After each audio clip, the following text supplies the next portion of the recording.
Cześć, nazywam się Ewa Górska i witam Was w podcaście Reorient. Możesz dołączyć do grona osób, dzięki którym Reorient powstaje.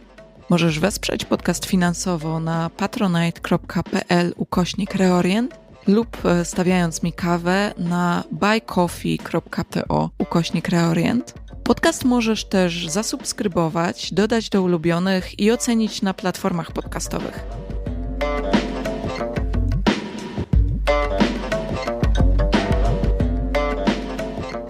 W tym odcinku rozmawiam z Antonym Loewensteinem, dziennikarzem, filmowcem i autorem książki Laboratorium Palestyna. Jak Izrael eksportuje technologię przemocy na cały świat. Książka jest wydana po polsku przez wydawnictwo Szczeliny i szczerze polecam ją jako, moim zdaniem, jedną z najlepszych i najważniejszych pozycji po polsku dotyczących współczesnego Izraela, okupacji Palestyny, ale też globalnych relacji dotyczących broni i nowych technologii. Sama rozmowa jest po angielsku, ale jeśli chcesz, możesz posłuchać jej na YouTubie i włączyć automatyczne napisy po polsku. Poza tym na stronie Reorient.pl w opisie tego odcinka znajdziesz też transkrypcję całej rozmowy automatycznie przetłumaczoną na polski. A jeśli słuchasz dalej, to przechodzimy do rozmowy.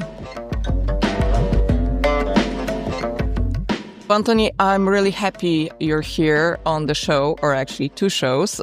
And I've been actually looking forward to have this conversation for a long time, so I'm very happy we're doing this. Well, thanks for having me. I appreciate it. So just to start, first I would like to ask you, in your own words, what the Palestine Laboratory is about. So the whole concept of the Palestine Laboratory, I guess the best way to describe it is that Israel for decades, long before October 7, long before 9/11, has been using the occupied Palestinian territories. And I would argue, in fact, even before 1967, I talk in the book about how this really arguably existed before the existence of the state in 1948. That Israelis, Jews before Israel became a state, Zionists, used their forms of control of Arabs, Palestinians, as a testing ground. And this obviously has become much clearer since 1967 when Israel took control of the West Bank, Gaza, East Jerusalem, and the Golan Heights. But it was present after 1948. For the first 19 years, Israel essentially kept Palestinians under military rule.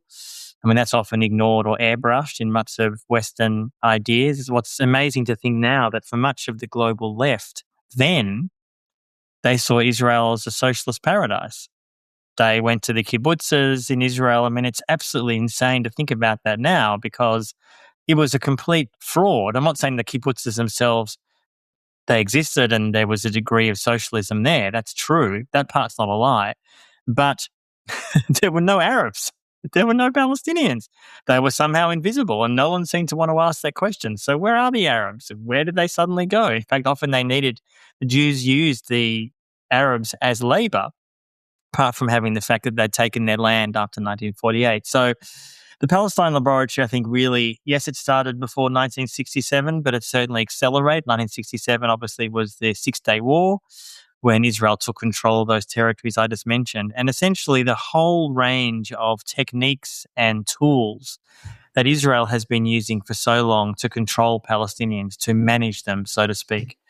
And in the modern era, I guess post 9/11, 21st century, with the digital revolution we're talking about, or even more recently in Gaza, which I'm sure we'll get to after October 7, is the use of AI warfare, drones, spyware, facial recognition technology. And they use all that technology and those tools to control Palestinians, which they then sell and promote as so-called battle-tested in the Palestine Laboratory. And it's sold to countless countries around the world. I estimate at least 130, so the majority of nations on the planet, including Poland. And that's been the case for a long time with Poland, and it seems that Poland and Israel are getting closer, which I'm sure we'll discuss. But so the laboratory itself has been around for a long time, but I don't think it's got nearly enough attention until relatively recently. I agree. Although, well, I'm a researcher, so probably I live in my own bubble and maybe I see it a bit more clearly for a long time as well. But yeah, I want to focus on Poland and maybe generally Eastern Europe because I think often it's forgotten. I think it's easier and more clearly visible that Israel would sell all those battle-tested weapons to the US, for example.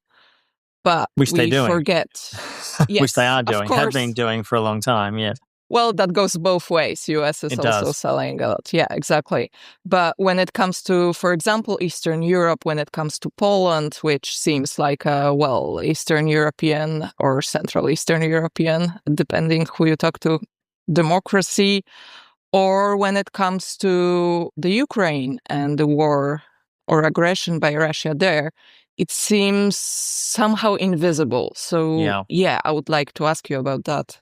I mean, the Ukraine war with Russia is an interesting case because before Russia invaded 4 years ago, Ukraine had regularly wanted to buy a huge amount of Israeli spyware and weapons. And in general, with some exceptions, Israel said no. And it was often unclear why that was, but the reason was very clear. It was all to do with, ironically, Vladimir Putin and Syria. Let me briefly explain.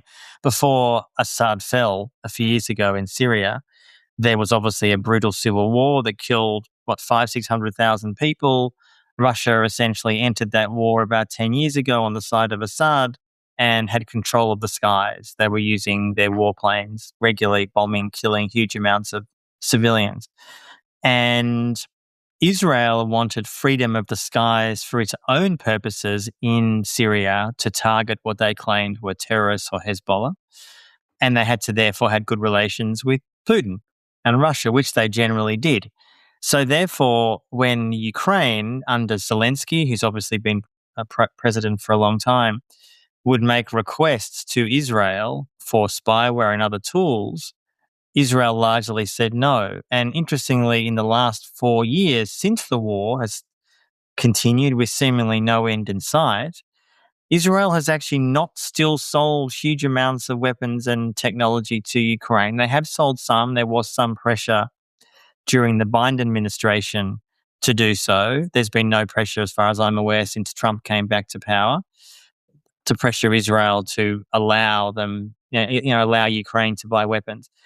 Other parts of Eastern Europe, it's hard to generalize, but clearly the most obvious example of a deep relationship is Hungary and Netanyahu, Hungary and Israel, partly based on the ideological alignment between Orban and Orbanism, if you want to call it that, or his worldview. Obviously, Orban is not Jewish, but they have a very similar worldview, they being Netanyahu and Orban. Why? A hatred of multiculturalism, a hatred of Islam, a hatred of migration. I would argue in some weird way a hatred of parts of the EU. I mean, even though Hungary is obviously in the EU, and in fact the EU is the biggest trading partner of Israel, but I think there's I see that Israel treats the EU like garbage and they seem to praise him in return. It's a very weird, dysfunctional relationship. Poland, briefly, is a bit different. The relationship has not been as deep. There is certainly a relationship between, obviously Poland's had various governments over the years, you'd know this better than me. And Israel has been selling increasing amounts of weaponry and surveillance technology to Poland over various governments, not just the last more right-wing. The government now, my understanding in Poland is pretty right-wing too, but the government before was even more right-wing. I guess it's a question of your perspective. And in many ways, I think, although with Hungary and Israel, I see that as it's a weapons sale. I mean, Hungary is a tiny country. It's not as if Israel's getting massive amounts of money from Hungary. They're not. But what they are getting is a key ally in the EU, which can often block certain kinds of attempts by some EU officials and countries to, for example, condemn ongoing occupation of Palestine or Israel's genocide in Gaza. Not that the EU, of course, frames it like that, but there are some European states like Spain and others that have been quite critical, very critical actually, since October 7. So with some countries with Israel, there is a purely financial defense relationship. Country X wants a weapon, country X wants spyware to spy on their citizens, their dissidents, their journalists. Israel will sell to them. For others, like say India, or I would say Hungary, the relationship, yes, is financial, but it's also ideological, a similar worldview. And just last week, briefly and finally, Prime Minister Modi from India, the world's biggest country, the world's biggest, they claim it's a democracy. I would question that, but self-described democracy, visited Israel for the second time just before Israel and America's strike on Iran. And that relationship, which had been deepening for years, I've done a lot of reporting on that. I had a film people can watch. I did a film version of the Palestine Laboratory on Al Jazeera last year. People can find that on YouTube very easily. It's a 2-part series, and we spent time in India. And it was very clear that, yes, it's an ideological relationship where in Modi and Netanyahu's case, what brings them together? Frankly, a mutual hatred of Islam, a mutual hatred of multiculturalism. And in both countries, Zionism and Hindutva, the ideology behind Modi's Hindu fundamentalism, a belief that India's 200 million Muslims should be isolated or, in his, I think, ideal vision, kicked out of the country, if not worse. Not that that's happened yet, but they're treated terribly as second-class citizens, as Palestinians and Arabs and Muslims and Palestinian Christians are in Palestine. So they really share that worldview, as I would argue Orban in Hungary does with Netanyahu as well. But it's to finally, it's not just a personality thing. Netanyahu will eventually not be prime minister. Orban, this election in Hungary in April, he might lose, he might win. We don't know. That's hard to say. A lot of those ties will remain. They don't simply rely on two so-called strong men to thrive. There is an ideological support there. And I think as many European nations increasingly fear, rightly or wrongly, Russia's shadow, particularly after the invasion of Ukraine, many European nations, even some nations that have been against Israel's genocide in Gaza, are still going to Israel and wanting and begging to buy missile defense shields and weapons and spyware. So it's a very interesting dysfunctional relationships across the world between Israel and these nations. Yeah, and I think looking from the outside or looking just part of it, it makes sense. Like if you talk about ideology, it makes sense that certain interests will align. If you talk about fears of war and profits or some countries, especially, for example, right now, EU, some NATO states, Eastern European countries fearing Russia, would like to buy, let's call them better. We can come back to that point if it's really if no one else can sell weapons.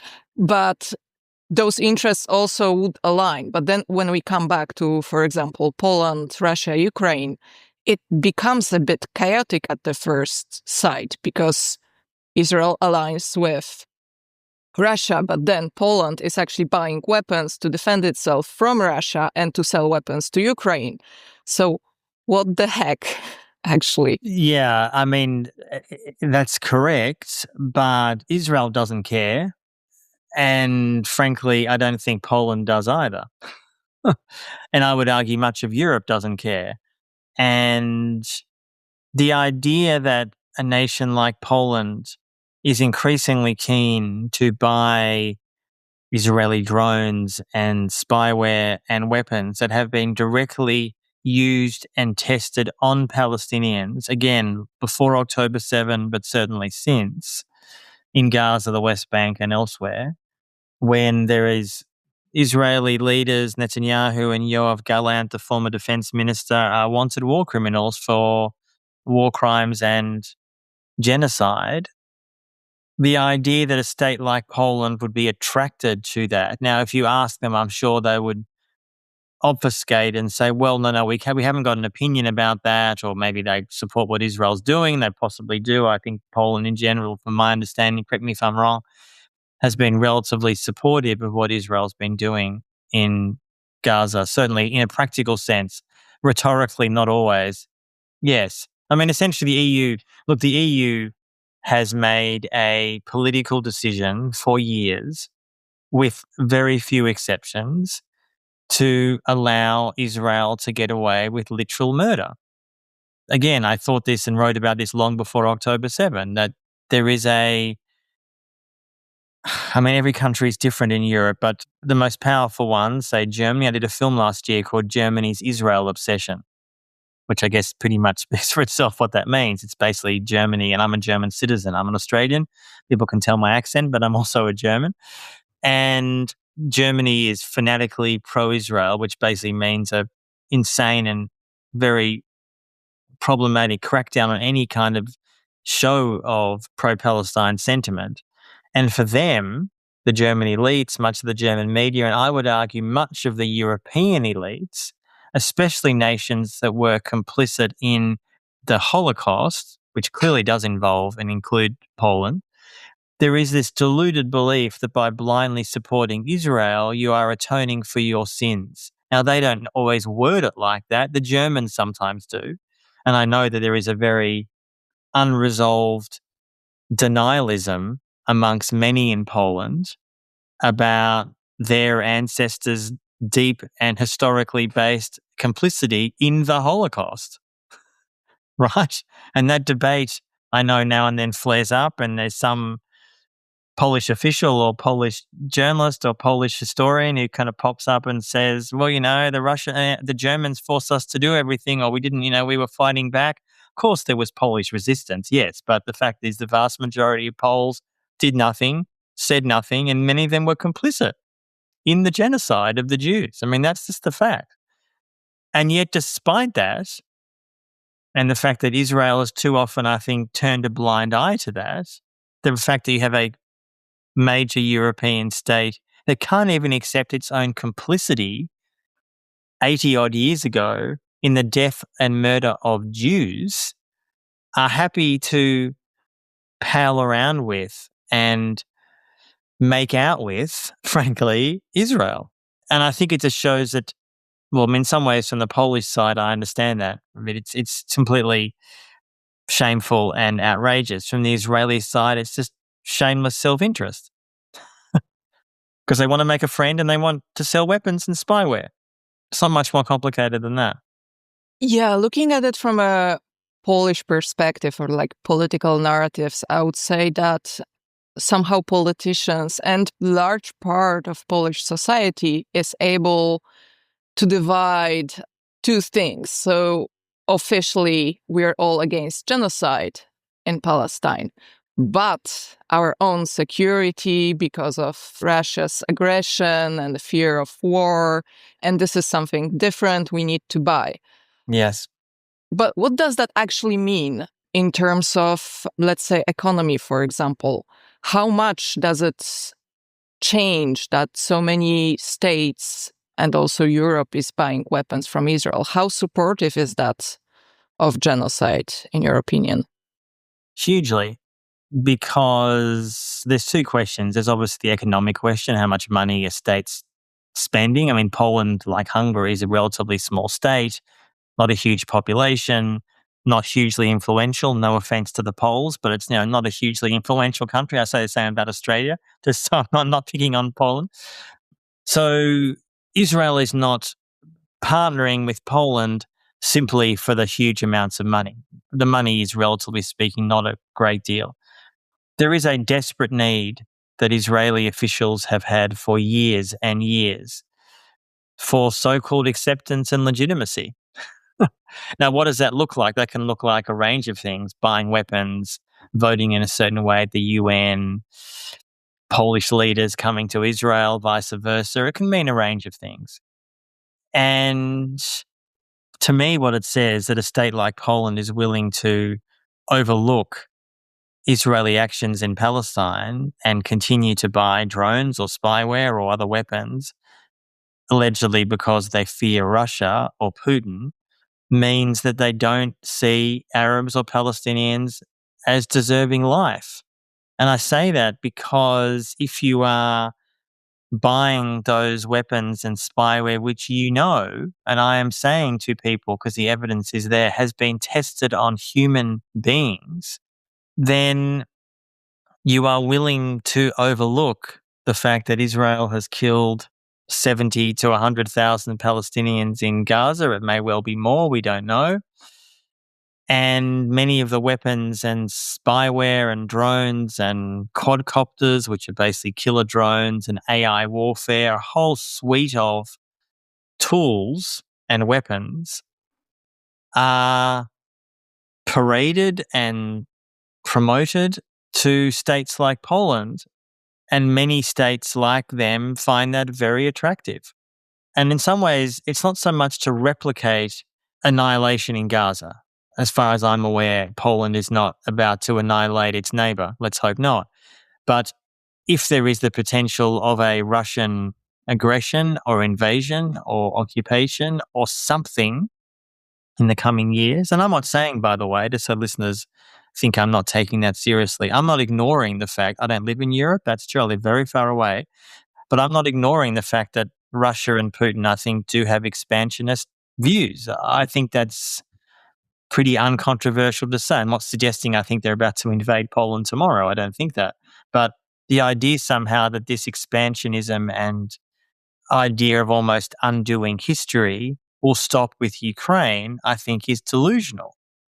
I don't know what that exactly practically means for Europe. Obviously, that's something that Europe, I know, is grappling with in a range of ways. And that, of course, is what makes Israel seen as so attractive.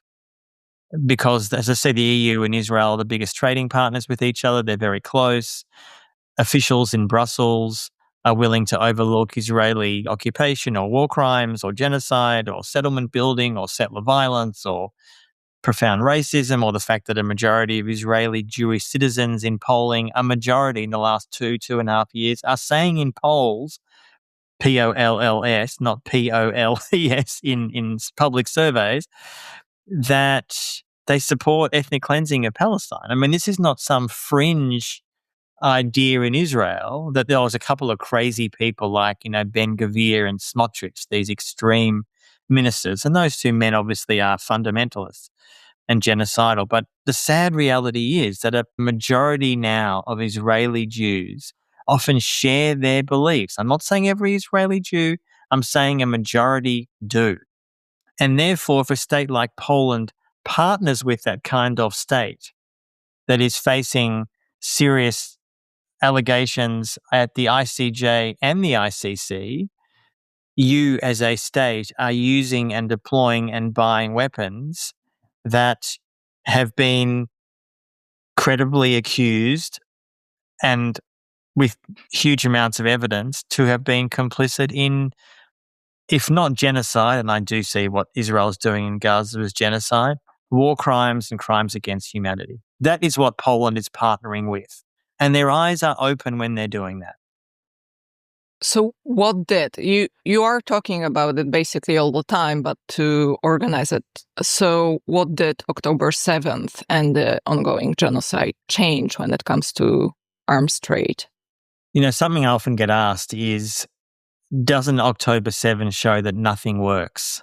The Israelis spent literally billions and billions of dollars, and I haven't obviously been to Gaza since October 7. There's no foreign journalists allowed in, but I'd been to Gaza over the years, in the last 15, 20 years, and seen the Israeli infrastructure they were building, walls and surveillance and all this kind of technology, and essentially a group of well-organized insurgents, Hamas, were able to breach any number of the wall and the surveillance towers within a short amount of time.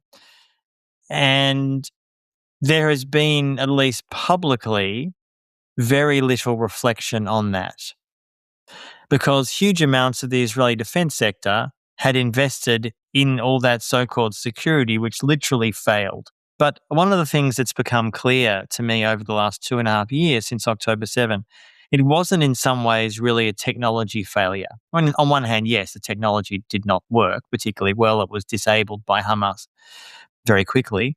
which left the Israelis blind, essentially, and allowed Hamas to then go into Israel and do all manner of things.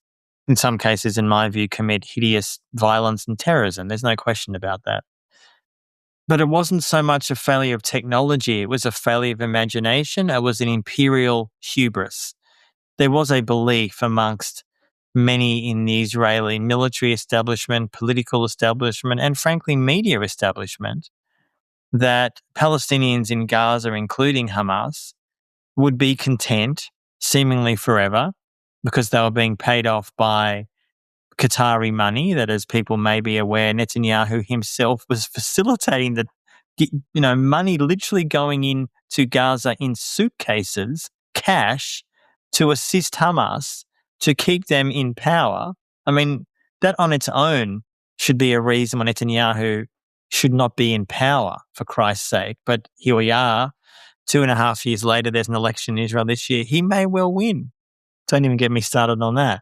But it wasn't so much a failure of technology on October 7. It was this belief that Palestinians would be content to be occupied forever, that they would sort of live their life in a open-air prison, which is what Gaza was and still is, and just accept their fate. Now, this is not to defend Hamas actions on October 7. I think it's a complicated question, but I think in any objective view, the situation for Palestinians in Gaza now, or for that matter, the West Bank, is undeniably worse than it was before October 7. This is not to idealize Palestine before. It was a brutal occupation, but Gaza no longer exists. It's gone. And the so-called vision of rebuilding is what we've seen Trump and Jared Kushner unveil, which is essentially like Las Vegas, right? So just to finally answer your question, so what you've seen in the last 2.5 years is Israeli weapons companies, defense companies, surveillance companies very quickly pivot to seeing what was clearly going to be an overwhelming display of Israeli force backed by the US and, frankly, much of the West. I mean, Israel was bombing Gaza already on October the 7th and sent in ground troops the end of that month in October 2023, that they have made an absolute killing from the war, both from sales to the Israeli state and the IDF, but also overseas.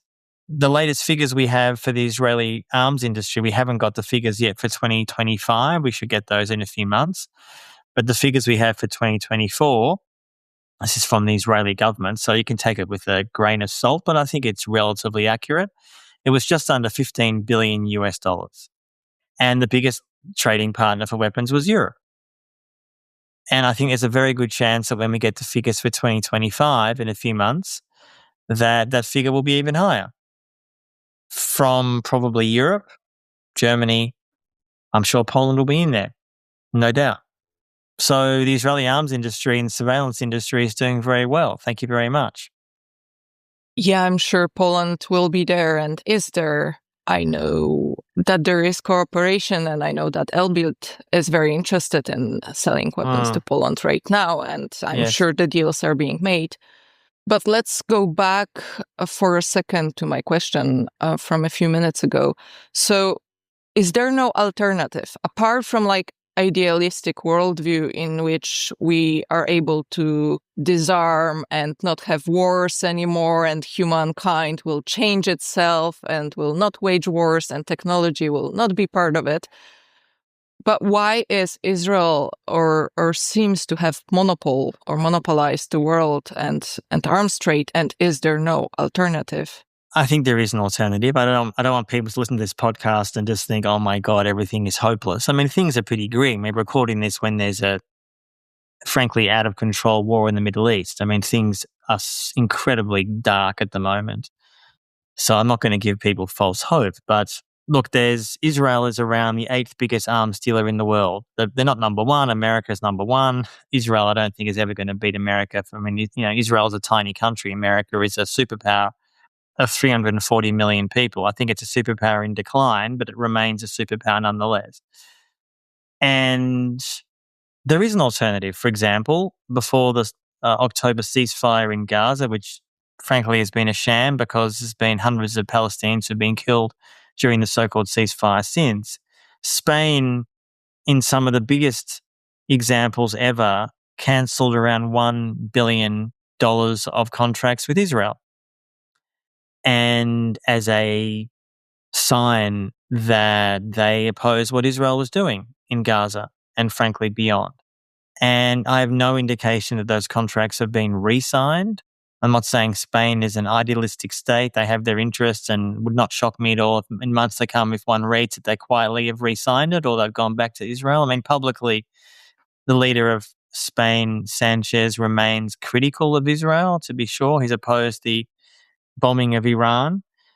So, I mean, that to me is an example of a state and a government taking a stand. And in fact, it was the first time in living memory, having written about this issue for over 10 years, where many in the Israeli defense sector were very worried. $1 billion is not going to sink the Israeli arms industry, not at all. But if that has an effect of other countries following suit, then you have a different story. Now, we have not seen, sadly, huge amounts of other major arms buyers from Israel stopping those contracts. And as I said, on the one hand, the Israeli arms industry is doing pretty well. But in some ways, the larger picture, the longer term picture, which I think is both very dark for the Middle East and Israel, but certainly one that could give some people a degree of hope, is that Israel has clearly made a strategic decision, and I don't think it would change much if Netanyahu was no longer prime minister. The likely successors to him are relatively similar in their worldview and ideology, Naftali Bennett or others, that it is very much a country that lives by the sword and not dies by the sword, but lives by the sword. And there was a speech Netanyahu gave a number of months ago, which got a lot of criticism in Israel, but in fact articulates, I think, how he sees and how many Israelis see themselves. He said, we need to be like Sparta. In other words, this kind of garrison state surrounded on all sides by our walls and technology. And really how I see, this is not his words, these are mine, there is a great irony here that when Zionism was founded in the late 1900s, it was founded by people who claimed, and this was true, that anti-Semitism was rife in Europe. Now, obviously, I don't support Israel. I don't support its behavior by any means, but they argued, which was correct, that Jews faced deep discrimination in Europe. That was just a fact. And they believed that Europe would always put Jews in a ghetto, and therefore, either in a literal sense or metaphorical sense, and therefore we as Jews, and I am Jewish, although I'm not religious, we need to build our own state. Now, obviously how Israel has done that since 1948, it's been ethnic cleansing, based on ethnic cleansing, ongoing discrimination, etc. But now we have a situation in 2026 where the only way arguably Israel can survive is to re-ghettoize itself by choice. So you are building, as an Israeli state, a ghetto. Yes, you have the illusion of friendship with Egypt and Jordan and the Gulf states, but that to me is an illusion. Yes, there are peace deals with Egypt and Jordan, and there may well be more peace deals in years to come with Gulf states or even Saudi Arabia, but it is a paper tiger that there is no indication that the vast majority of Arabs in the Arab Muslim world want to be friends with Israel. There are some who do. Business opportunities, for other reasons. There's a range of reasons. There is sadly a lot of anti-Palestinian sentiment in the Arab Muslim world. It's a complicated picture. But the illusion that Israel can essentially just be a Sparta forever is just that. It is a delusion. Can it last for the foreseeable future when you have a Trump administration on board? Absolutely. But the headwinds in the US particularly, where just last week Gallup, which is one of the leading polling companies in America, found that for the first time in 25 years of polling this question, more Americans, this is Democrat and Republican overall, supported Palestinians than Israelis. And growing numbers of young Americans, Democrats and Republicans, between 18 to 35, including many on the right, I guess the so-called Tucker Carlson worldview, which is very much not my worldview, but that sort of Tucker Carlson hard right, increasing anti-Israel sentiment, which is no doubt a growing movement within the Trump coalition, for want of a better expression, along with obviously most of the left, which doesn't like Israel at all, is turning against Israel. So, yes, can Israel continue to operate as it has now for a while? Absolutely. But demographically, they have a problem, which is why, just finally, they are increasingly partnering, this is Israel, with the global far right. In Europe and the US and elsewhere, political parties that historically have been literally anti-Semitic, even neo-Nazis, to form coalitions with these kinds of parties or groups, which to me is an absolute insanity as a Jew, that you are partnering with people who 20, 30, 40 years ago may have had swastikas. You're now inviting there was a conference in late January that the Israeli government invited the far right from Europe to a so-called anti-Semitism conference. I mean, irony is dead when that is happening. So I think all the trends are going in a deeply disturbing direction. I think in the long run, what Israel is doing probably cannot survive, but for the foreseeable future, it is going to cause a lot of carnage in that part of the world, which is what we're seeing literally as we speak. I know we are out of time, but can I ask one last question? Yeah, sure. One last question. Sure. What does that mean to Israeli society and Jews worldwide? Just a small question to end. Oh, yeah. Well, there are roughly 16, 17 million Jews in the world. It's a relatively small population, roughly half in Israel and half in the US. And obviously there are Jews around the world elsewhere. I'm in Australia and elsewhere in Europe. But in general, there are really two main countries in the world that have Jews, Israel and the US. And what you are seeing in the US, I'll get to Israel in a second. Yes, the far right and the Orthodox Jewish community is very pro-Israel, very hardline, very supportive of Netanyahu, not particularly just him, but that worldview. But younger, more progressive Jews, so 18 to 35, are turning away from Israel in huge numbers. And in fact, what I call a civil war is occurring in the Jewish community in America. I mean, it's a non-violent civil war, mostly. But there's a civil war going on, ideologically, that more and more Jews are saying, I cannot be expected to support what Israel is doing in my name when they are killing and torturing and raping Palestinians. I'm sorry, I'm just not going to do that. Israel itself is a much darker picture. There was another study that came out last week which found that the younger Jewish population who are going to be voting for the first time at the election this year, it's voluntary in Israel, you don't have to vote, but many will. Israel has been the case for a long time now, is moving much more to the far right. In general, there's no real left in Israel. Of course, there are leftists, people who are, I have some friends of mine who are very brave individuals who are trying to change the situation there, but they are vastly, vastly outnumbered.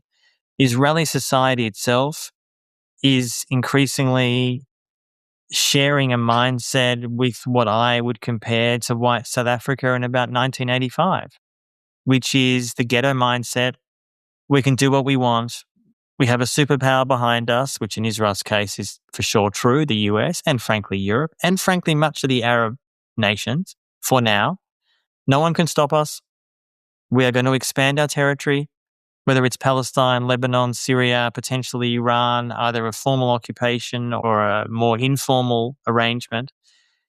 And the only way to me that will ever change is if Israeli Jewish society is made to pay economically, to pay a cost for what they are doing, which is the only way South African apartheid ended. That over time and much activism and campaigns and boycotts and sanctions, South African whites were told you have a choice. you either reform and essentially make peace with the black majority, Nelson Mandela and others, many others, or you will be a pariah. Now, in many parts of the world, Israel is now that pariah.